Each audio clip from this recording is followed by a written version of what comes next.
بسم اللہ الرحمن الرحیم۔ السلام علیکم۔ شام کا وقت تھا اور سلطان تھکے تھکے قدموں سے بازار میں چل رہے تھے۔ وہ بڑی دیر سے اس بازار میں اپنی مطلوبہ چیز ڈھونڈ رہے تھے۔ انہیں ایک مخصوص دوا تیار کرنی تھی، جس کی تیاری کے لیے ایسے اجزاء کی ضرورت تھی جو عام طور پر نہیں ملتے۔ اس لیے وہ آج مصر کے خاص بازار میں آئے تھے، جو شہر کی دوسری جانب لگتا تھا۔ اس بازار میں انتہائی نایاب چیزیں بھی ڈھونڈنے پر مل جاتی تھی۔ سلطان نے اپنا بیس بدل رکھا تھا، انہیں کوئی ان کے حلیے سے پہچان نہیں سکتا تھا، اس لیے وہ ایک کے بعد ایک دکان میں جا جا کر اپنی چیزیں ڈھونڈ رہے تھے، مگر بڑی ہی دیر تلاش کرنے کے باوجود ابھی تک انہیں اپنے مطلوبہ اجزاء نہیں ملے تھے۔ اس دوا کو بنانے کے لیے سلطان بہت پرجوش تھے۔ یہ ان کا ایک بہت پرانا نسخہ تھا، جس کے مطابق اگر یہ دوا صحیح تیار ہو جاتی تو اس سے نسیان کا مرض یعنی بھولنے کی بیماری کا علاج کیا جا سکتا تھا۔ عرصہ دراز سے سلطان اس دوا کو تیار کرنا چاہتے تھے اور اب جا کر انہیں اس کا وقت ملا تھا۔ بازار میں ایک دکان میں بڑی رونق تھی۔ سلطان کی توجہ اس دکان نے اپنی جانب کھینچ لی، اور غور کرنے پر سلطان کو اندازہ ہوا کہ یہ دکان پنسار کی ہے، اور اس نے دکان کے باہر لکھ رکھا تھا کہ اس کے پاس 100% اصلی چیزیں ہی دستیاب ہوتی ہیں۔ سلطان کو اپنی دوا میں ڈالنے کے لیے ایک مخصوص طرح کا زہر چاہیے تھا۔ یہ زہر اس قدر خطرناک تھا کہ عام دکاندار کو اس کو رکھنے کی اجازت نہیں تھی۔ صرف وہی دکاندار زہر کو اپنی دکان پر فروخت کر سکتا تھا جس کے پاس سرکاری دستاویز موجود ہو۔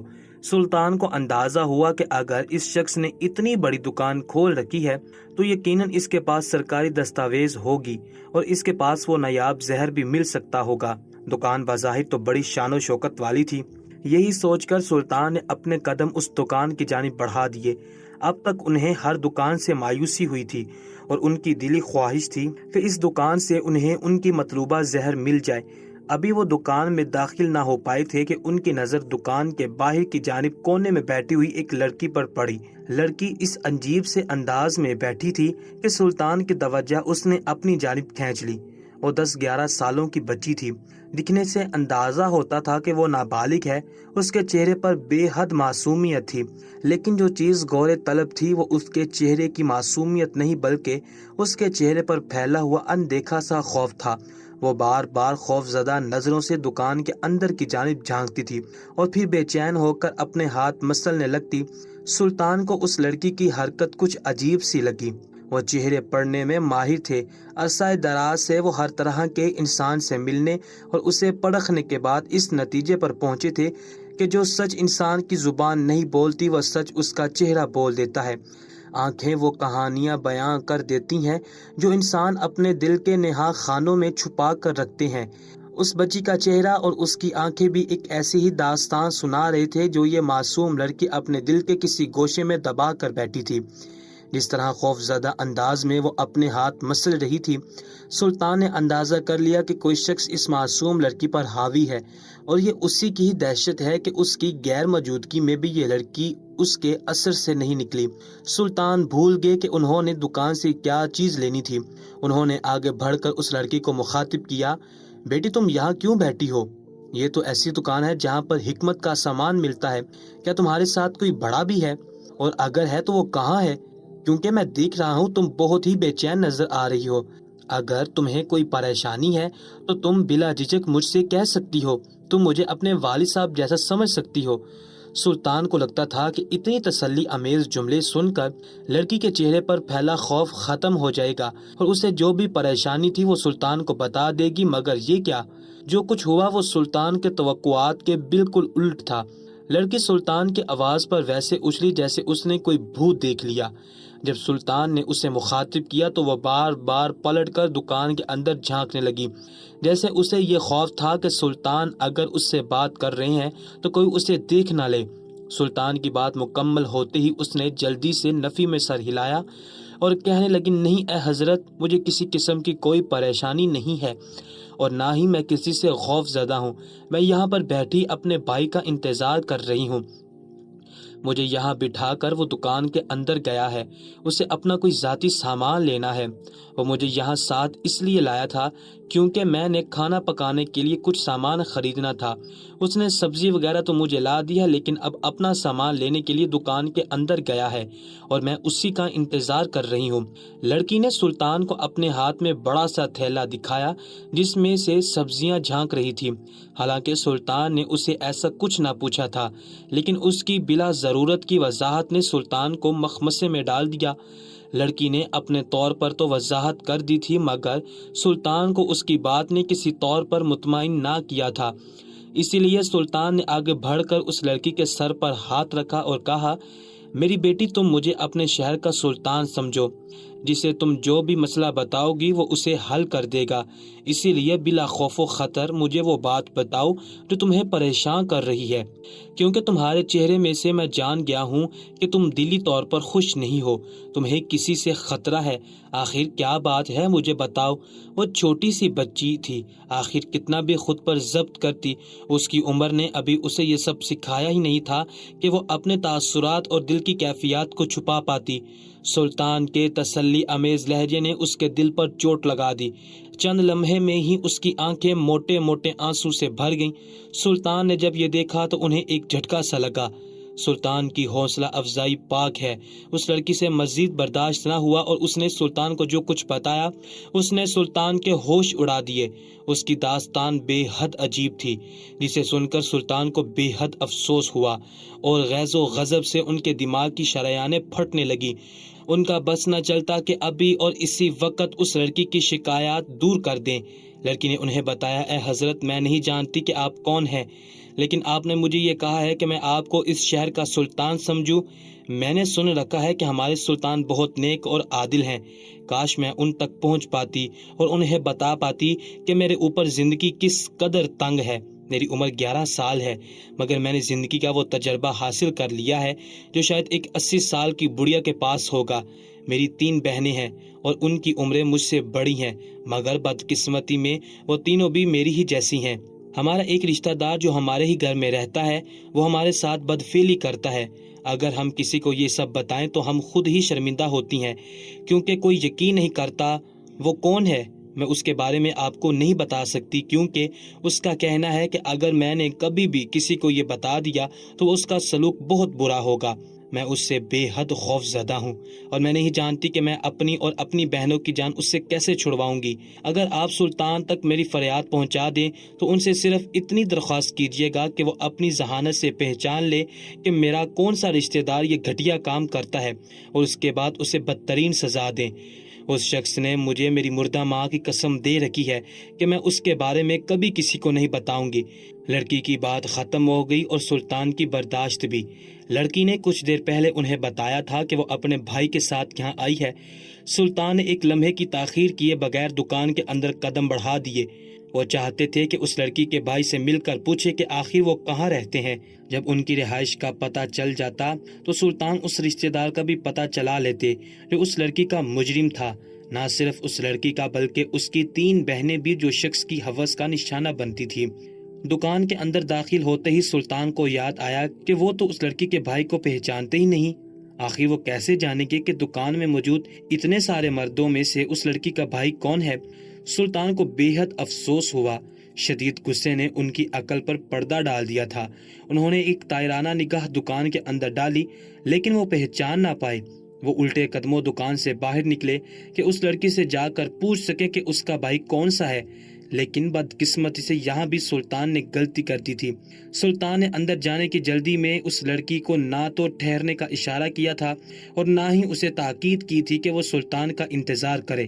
شاید اس لڑکی کا بھائی دکان سے نکل کر اسے اپنے ساتھ لے گیا تھا، کیونکہ باہر دکان کے آس پاس دور دور تک اس لڑکی کا نام و نشان نہیں تھا۔ سلطان کو اپنی جلد بازی پر بے حد افسوس ہوا۔ اس معصوم لڑکی نے سلطان کو اپنا ہمدرد جان کر انہیں اپنا دکھ سنایا تھا اور سلطان اس کی کوئی مدد بھی نہ کر پائے۔ اس معصوم لڑکی کی آنسو بھری آنکھیں سلطان کے دماغ سے چپک کر رہ گئی تھی۔ انہیں سمجھ نہیں آ رہی تھی کہ اب وہ اسے کہاں تلاش کرے۔ سلطان کو بھول ہی گیا تھا کہ وہ اس بازار میں کیا خریدنے آئے تھے۔ اندھیرا پھیلنے تک وہ بےتابی سے پورے بازار میں اس لڑکی کو تلاش کرتے رہے، لیکن بدقسمتی سے وہ لڑکی سلطان کو دوبارہ نہ ملی۔ آخر کار رات کے سائے پھیل گئے اور مصر کے بازار بند ہونے لگے، رونق ماند پڑنے لگی اور لوگ آرام کی غرض سے اپنے اپنے گھروں کی جانب روانہ ہونے لگے۔ ایسے میں تھک ہار کر سلطان نے بھی واپس محل کی راہ لی۔ انہیں بے حد افسوس تھا کہ آج اپنی جلد بازی کی وجہ سے وہ ایک معصوم لڑکی کی مدد نہیں کر پائے۔ پوری رات سلطان کی انہی آنکھوں میں کٹ گئی، انہیں رہ رہ کر وہی معصوم لڑکی یاد آ رہی تھی۔ انہیں بے حد افسوس تھا کہ آج وہ اپنے عہدے کا پاس نہیں رکھ سکے تھے، لیکن وہ نہیں جانتے تھے کہ آنے والے دنوں میں ان کے سامنے دوبارہ یہی کہانی دہرائی جانے والی تھی۔ صبح تک سلطان ایک پل کے لیے بھی سو نہ سکے۔ فجر کی اذان بلند ہوئی تو سلطان نے اپنا بستر چھوڑ دیا اور جائے نماز بچھا کر کھڑے ہو گئے۔ انہوں نے نماز میں اللہ سے دعا کی کہ وہ ان کی مدد فرمائے کہ وہ اس معصوم لڑکی تک پہنچ سکے جس کا انہیں نہ پتہ معلوم تھا اور نہ ہی کوئی اور پس منظر، بس وہ واقف تھے تو صرف اس لڑکی کے چہرے سے۔ نماز فجر مکمل کر کے سلطان اپنے روزمرہ کے کاموں میں مشغول ہو گئے۔ جب دربار میں فریادیوں کی فریاد سننے کا وقت ہوا تو سلطان دربار میں جا بیٹھے۔ ایک ایک کر کے لوگ ان کے پاس آنے لگے۔ سلطان پورے دھیان سے ان کی بات سنتے اور ان کا مسئلہ حل کر دیتے۔ لوگ سلطان کو دعائیں دیتے ہوئے محل سے چلے جاتے۔ اسی معمول کی گہما گہمی میں اچانک ایک غیر معمولی واقعہ ہو گیا۔ دربار کے داخلی دروازے سے ایک جوان لڑکا اندر داخل ہوا۔ اس نے ایک بوڑھے شخص کا گریبان پکڑ رکھا تھا اور اسے گھسیٹتے ہوئے دربار کے اندر لے کر آ رہا تھا۔ بوڑھا شخص بے حد کمزور تھا۔ جوان آدمی کے سامنے اس کی کوئی حیثیت نہ تھی۔ وہ لاچاری سے گھسیٹتا ہوا دربار کے اندر چلا آ رہا تھا۔ جوان آدمی کا چہرہ غصے سے سرخ ہو رہا تھا۔ گھسیٹتے گھسیٹتے اچانک اس کے ہاتھ سے بوڑھے کا گریبان چھوٹ گیا اور بوڑھا زمین پر جا گرا، لیکن جوان نے ہمت نہ ہاری۔ اس نے بوڑھے کو بازو سے پکڑ کر زمین سے اٹھایا اور پھر سے گھسیٹتے ہوئے آگے بڑھنے لگا۔ راستے میں بیٹھے ہوئے فریادیوں کو دائیں بائیں دھکا دیتا یہ جوان آدمی سیدھا سلطان کی جانب بڑھتا جا رہا تھا۔ سلطان نے اپنی نشست پر بیٹھے ہوئے جب یہ منظر دیکھا تو ان کے ماتھے پر شکنیں پڑ گئیں۔ انہوں نے دور سے ہی آواز بلند کر کے اس لڑکے کو روک دیا اور کہا، اے جوان، وہیں رک جاؤ، تمہارا جو بھی معاملہ ہے میں بعد میں سنوں گا، لیکن یہ ضعیف شخص تمہارے اس رویے کا متحمل نہیں ہو سکتا۔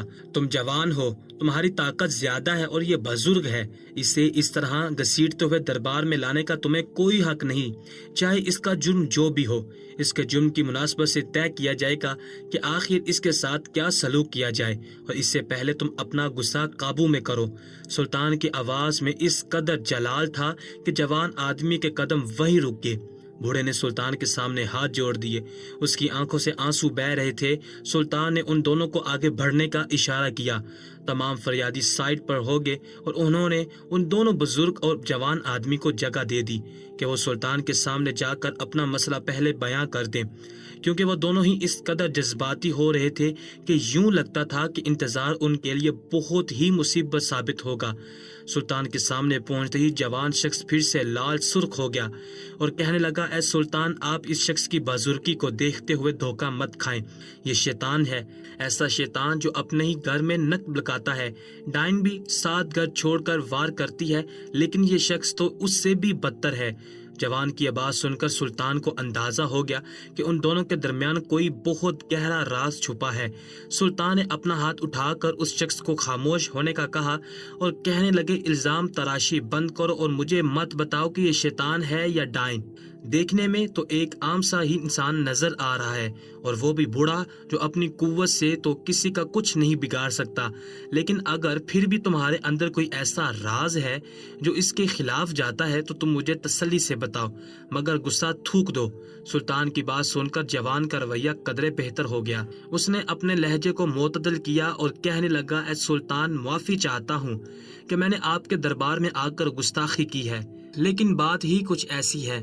یہ بوڑھا شخص میرا باپ ہے، حالانکہ یہ عمر کے اس حصے میں ہے کہ اسے معلوم ہے یہ آج مرے یا کل کا دن دیکھے یا نہ دیکھے، لیکن اس کے باوجود یہ اس قدر ہوس پرست ہے کہ اسے اپنے ہی گھر نقب لگانے سے کوئی نہیں روک سکا۔ سلطان ایک دم چونک کے، آخر وہ لڑکا کیا بات کر رہا تھا؟ ایک بوڑھا آدمی اور ہوس پرست، اس عمر میں آخر اس کا نفس پرستی کا کیا کام تھا؟ لیکن جوان آدمی کی بات میں کچھ تو دم تھا۔ سلطان اس کی بات سننے پر مجبور تھے۔ جو مزید کہہ رہا تھا، میری 4 بہنیں تھیں، چاروں ایک سے بڑھ کر ایک خوبصورت، لیکن بدقسمتی سے چاروں ہی معصوم تھی۔ انہیں یہ اندازہ نہیں تھا کہ زمانہ کس قدر خراب ہے، اتنا خراب کہ آج کل سگے رشتوں پر بھی بھروسہ نہیں کیا جا سکتا۔ یہ میرا باپ ہے۔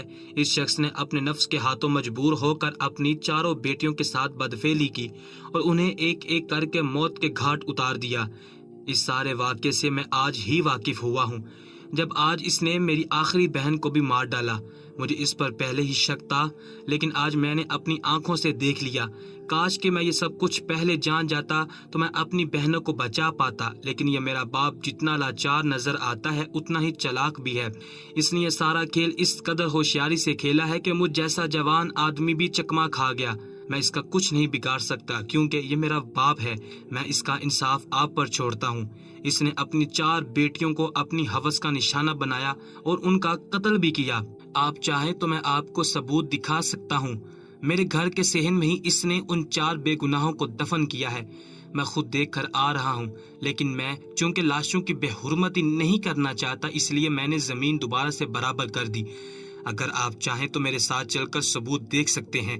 جوان کی بات مکمل ہو گئی۔ سارے دربار میں لوگ سناٹے میں آ گئے۔ سبھی حیران تھے کہ آخر یہ کیسا واقعہ سننے میں آ رہا ہے۔ ایک باپ بھلا اپنی بیٹیوں کے ساتھ اس طرح کا سلوک کیسے کر سکتا ہے؟ یہ تو قیامت کے آثار تھے۔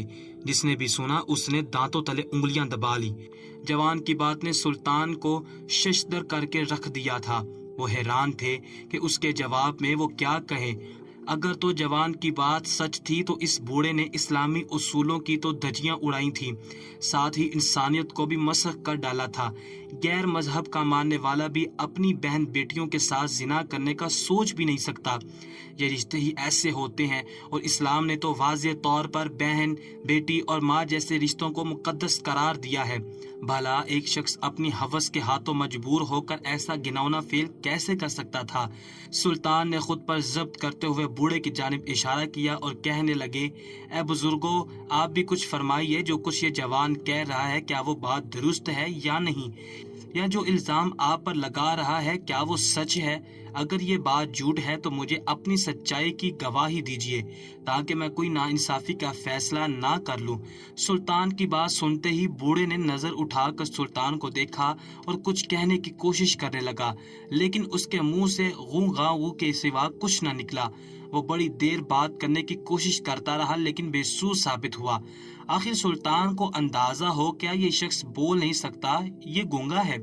سلطان نے ایک سپاہی کو حکم دیا کہ اس کی زبان دیکھی جائے۔ سپاہی نے آگے بڑھ کر بوڑھے کا منہ جھٹ سے کھول دیا۔ اس کی زبان کسی حادثے کا شکار لگتی تھی، اس لیے وہ شخص بولنے سے محروم تھا۔ اب سلطان مجبور تھے کہ اس واقعے کا دوسری نظر سے جائزہ لیتے۔ جوان نے جو بات کہی تھی وہ نظر انداز کرنے کے قابل ہرگز نہیں تھی، اور نہ ہی وہ اتنے عام بات تھی کہ سلطان صرف اس کی زبان گواہی پر اس بوڑھے کو سزا دے دیتے۔ ان کا دل یہ ماننے کو تیار ہی نہیں تھا کہ یہ بوڑھا شخص اپنی بیٹیوں کے ساتھ ایسا سلوک کر سکتا ہے۔ اس لیے سلطان نے فیصلہ کر لیا کہ وہ انصاف کی عدالت قائم کریں گے اور اس واقعے کا فیصلہ اسی طرح کریں گے جس طرح ہونا چاہیے۔ بوڑھا اپنی صفائی میں کچھ نہیں کہہ سکتا تھا، اور یہ بھی تو ہو سکتا تھا کہ جوان سچ کہہ رہا ہو۔ سلطان نے اس نوجوان کو مخاطب کر کے کہا، جو تم نے کہا ہے وہ غور طلب ہے۔ اگر تو واقعی اس بوڑھے نے یہ گناہ کیا ہے جو تم بتا رہے ہو تو اسے دنیا کی کوئی طاقت مجھ سے نہیں بچا سکتی۔ میں اس کا وہ حال کروں گا کہ یہ نہ مرے گا نہ جیے گا۔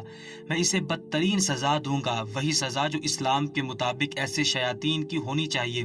لیکن میں صرف تمہاری زبانی بات پر یقین کر کے اس بوڑھے کو گرفتار نہیں کر سکتا، اس لیے تمہیں مجھے ثبوت فراہم کرنے ہوں گے۔ بہتر یہی ہے کہ تم اسی وقت اپنے باپ کو لے کر اپنے گھر چلے جاؤ۔ میں دربار سے فارغ ہو کر تمہارے گھر پہنچ جاؤں گا۔ بقول تمہارے گھر میں ان 4 لڑکیوں کی لاشیں زمین میں دفن ہیں۔ میں خود انہیں اپنی آنکھوں سے دیکھنا چاہتا ہوں۔ میرے سپاہی تمہارے گھر کے باہر پہرا دیں گے تاکہ تمہارا باپ کہ تم کہیں بھاگ نہ جاؤ۔ اب جب تک تم دونوں کا فیصلہ نہیں ہو جاتا تم دونوں اپنے مکان سے باہر نہ نکلنا۔ سلطان نے اپنی بات مکمل کر کے انہیں ہاتھ سے اشارہ کیا کہ وہ دربار سے نکل جائیں۔ سلطان کا دماغ غیظ و غضب سے پھٹا جا رہا تھا۔